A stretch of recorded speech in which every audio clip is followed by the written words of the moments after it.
Here with us now, Republican candidate for California Senate seat and former Hewlett-Packard CEO, Carly Fiorina, back on the show. Carly, great to see you. You're running for Senate in California. Great to be back with you. It's great to have you on the show. How do you plan to do this? I think there's a balancing act, certainly not alienating some voters in the party and trying to bring them all together when you have never held public office.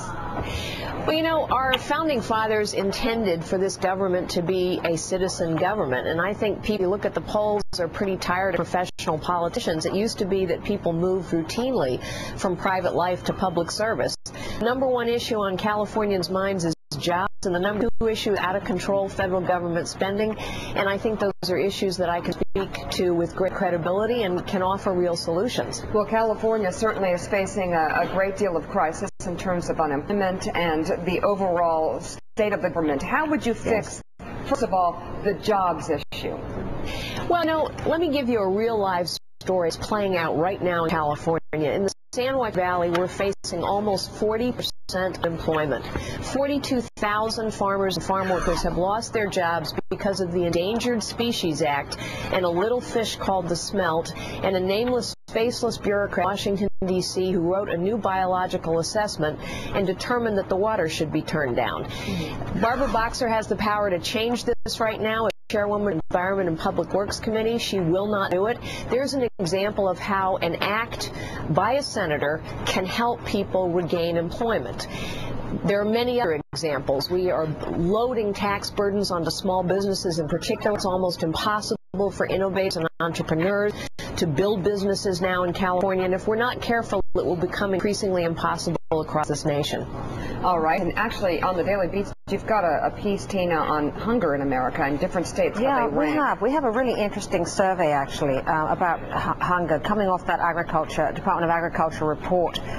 We've done an analysis about, you know, whether or not the states that are the hungriest also have the worst economies, and actually it's not necessarily true. I mean, we found that it's very often it's geographic, demographic challenges, high housing and energy prices that are keeping people from getting the food they need. We've got a list of the 10 states that have the biggest hunger problem. The top of the list is Colorado, actually, and Alaska, Oregon, Connecticut, Utah, Nevada, Vermont, Maine, Missouri, Oklahoma. What we're actually seeing, of course, is this new phenomenon, which is the working hungry. The fact that all of a sudden there's a whole new strata of American society that's actually being, you know, not getting enough food. And candidates are certainly, as they run for office, going to have to put real ideas out there pertaining to the economy.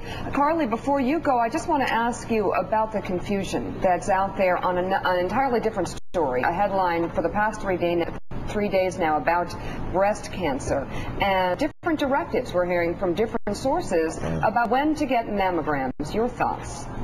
Well, I am a breast cancer survivor. That's why my hair is so short. And I will tell you my own personal story. I found my own breast cancer through a self-exam 2 weeks after a clear mammogram. Had these new guidelines been in place, I might not be sitting here today. So I think this new task force recommendation, frankly, is a disaster for women and their health. I would recommend that every woman continue self-exams and get regular mammograms. Wow. Okay, we're going to be following that story, and I think the controversy certainly will continue. Before you go, what do you make of this Sarah Palin obsession that we're seeing across the country, especially as a candidate? Well, she's certainly a fascinating figure. She draws a lot of publicity. She's going to sell a lot of books. Honestly, my focus right now is 2010 and California and beating Barbara Boxer. Okay. We'll wish you the best of luck. And Carly, thank you very much for being on the show this morning.